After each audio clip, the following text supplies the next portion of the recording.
Hi friends, welcome to cbcharepalli బ్రాహ్మణవంటలు. ముందుగా సబ్స్క్రైబర్లకు అందరికీ కూడా హృదయపూర్వక ధన్యవాదాలండి. ఈ వీడియోలో తోటకూర ఫ్రై అండి. తోటాకు కూర సింపుల్గా ఉంటుందండి. పప్పుల పొడి వేసి చేసుకుంటారు, చాలా బాగుంటుంది. ఇది అన్నంలోకి చపాతీలకు కూడా చాలా రుచిగా ఉంటుంది, ఆరోగ్యానికి మంచిది. మీరు కూడా చేసుకొని తిని ఆరోగ్యంగా ఆనందంగా ఉండండి. ఈ వీడియో మీకు నచ్చినట్లయితే లైక్ చేయండి, షేర్ చేయండి, సబ్స్క్రైబ్ చేయండి, పక్కనే ఉన్న గంట సింబల్ ప్రెస్ చేయండి. అప్పుడే మేము చేసే వీడియోలన్నీ మీకు నోటిఫికేషన్లు వస్తాయండి. మీరు వెల్లుల్లి వేసుకోవాలని వేసుకునే వాళ్ళు పప్పుల పొడిలో వేసుకోవచ్చండి, ఇబ్బంది ఏం లేదు. లేకపోతే మామూలుగా వేసుకొని తినచ్చు. థ్యాంక్ యూ అండి, ధన్యవాదాలు. నేను ఈరోజు తోటాకు కూర చేస్తున్నాను అండి. తాలింపు అంటారు, కూర అంటారు. దానికి కావాల్సిన పదార్థాలు తోటాకు. ఇది తోటాకుని ఇంకో వేరే విధంగా కూడా అంటారు. తోటకూర ఇది కాదు కంబా, అది పెద్దగా ఉంటుంది. తోటాకు అండి. జీలకర్ర, ఎండుమిరపకాయలు, మినప్పప్పు, కరివేపాకు, ఆవాలు, శనగపప్పు, పసుపు, ఉప్పు, పప్పులు, కొబ్బరి, ఆయిల్. ఇది నేను పొడి చేసి పప్పులు అవి పొడి చేసి చల్లేదండి. దానికి పప్పుల పొడికి ఇవి పప్పులు, జీలకర్ర, ఎండుమిరపకాయలు, ఎండు కొబ్బరి ఇవన్నీ మిక్సీ చేసుకోవాలి. ఉప్పు ఓకే, ఇవన్నీ మిక్సీకి వేసుకోవాలి. దీంట్లో వేసుకునేటప్పుడు మీరు వెల్లుల్లిపాయ వేసుకునేలాగుంటే దీంట్లోనే వేసుకోవచ్చు. తోటకూర అంటే అంతా ఇట్లా జత చేసుకొని ఇట్లా సన్నగా తరుక్కోవాలి.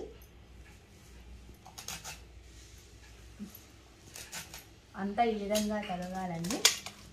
తరిగి 2-3 సార్లు కడగాలండి. ఇసుక ఉంటుంది ఎక్కువ. బుట్ట గిన్నెలో వడేసుకోవాలి. ఓకే, తోటాకండి నేను 2 సార్లు కడిగినా, ఇది 3వసారి. దీంట్లో బాగా ఇసుక ఉంటుందండి ఎక్కువ. గోంగూర, తోటాకు, పాలాకులో, అందుకని 3 సార్లు కడిగినా అండి. ప్యాన్ పెట్టినానండి, స్టవ్ ఆన్ చేస్తున్నా. ఆయిల్ అండి. ఆకుకూరకేం ఎక్కువ పట్టదండి. ఇది చిన్నది కాబట్టి ఒక 4 స్పూన్లు వేసిన. కొంచెం వేడైతే ఆవాలు ఒక 1/2 స్పూన్, ఒక కట్టకేనండి నేను చేసింది తోటాకు. మినప్పప్పు 1/2 స్పూన్ కన్నా తక్కువే అండి. శనగపప్పు,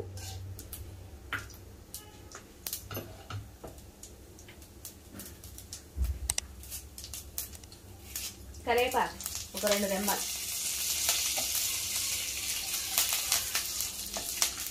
ఇది కొంచెం బాగా ఫ్రై కావాలండి, కొంచెం గోల్డెన్ కలర్ వచ్చేదాకా.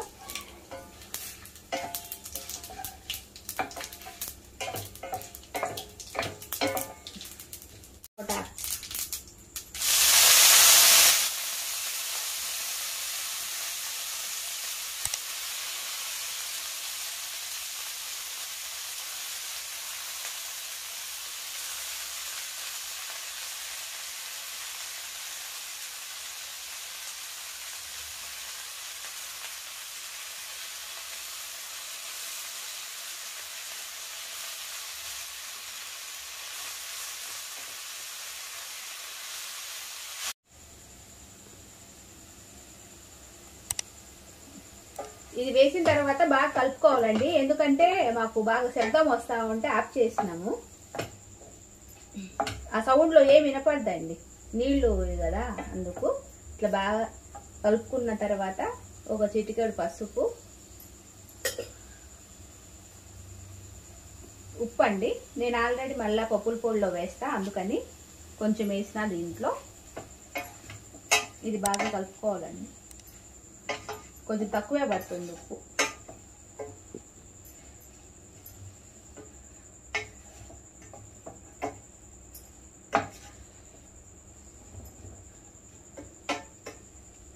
కొంచెం ఇంకా మగ్గాలండి. సిమ్లోనే మగ్గించుకుంటే నీకు కాడలు అవన్నీ బాగా ఉడుకుతాయి. లేదు కాడలు కొంచెము గట్టిగా ఉన్నాయి అంటే గన ఊరికి ఒక చుక్క నీళ్ళు అట్లా చల్లుకోవచ్చండి.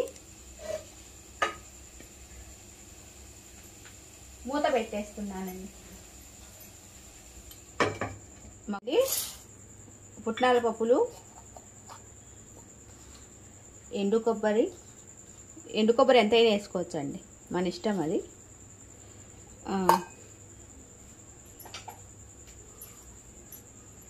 జీలకర్ర ఇష్టం ఉండే వేసుకోండి, లేదంటే మానేసేయండి. కొంతమందికి ఇష్టం ఉండదు కదా, ఉండండి. ఎండుమిరపకాయలు వేసి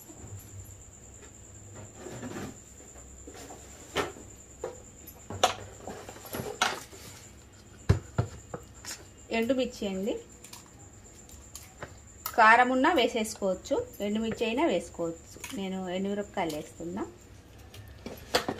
ఇంకా దీంట్లో వేస్తానా కదా అని దాంట్లో వేయలేదండి. కావాలంటే దాంట్లో కూడా ఎండుమిరపకాయలు వేసుకోవచ్చు, కారమైనా వేసుకోవచ్చు.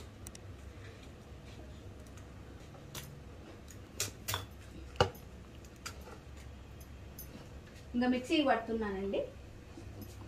ఉప్పు వేస్తా. ఉప్పు అండి తగినంత.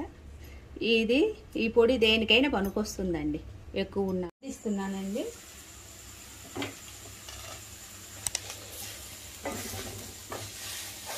మగ్గింది కొద్దిగా.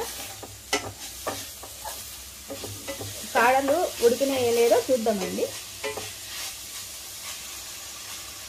ఆకైతే మగ్గిపోయింది, కాడలు ఒక్కటే.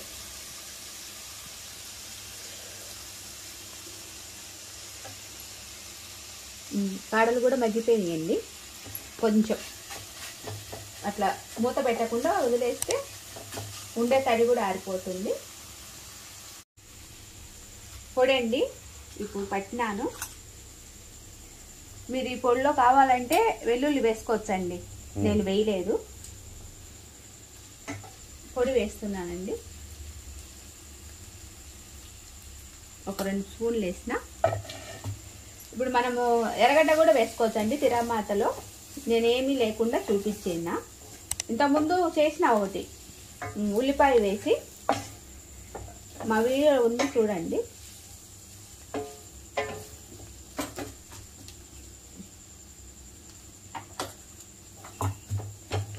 అయిపోయిందండి. తోటాకు, పొడికూర తాళింపు. మీరు కావాలంటే ఎండుమిరపకాయలు కూడా వేసుకోండి. ఈ ఉండే వేడితోనే పొడి పొడిగా అయిపోతుంది. ఇది సంగట్లో కానీ బాగుంటుందండి, అన్నంలో, చపాతీలో కూడా. ఆకుకూర ఇప్పుడు మంచిది కదండి, అందుకు. స్టవ్ ఆఫ్ చేస్తున్నాను. తోటాకూర రెడీ అయిపోయిందండి. మీరు కూడా చేసుకొని తిని ఎలా ఉందో మాకు తెలియజేయండి. ఆరోగ్యంగా ఆనందంగా ఉండండి. ఈ వీడియో మీకు నచ్చినట్లయితే like, share, comment and subscribe to cbcharepalli బ్రాహ్మణ వంటలు.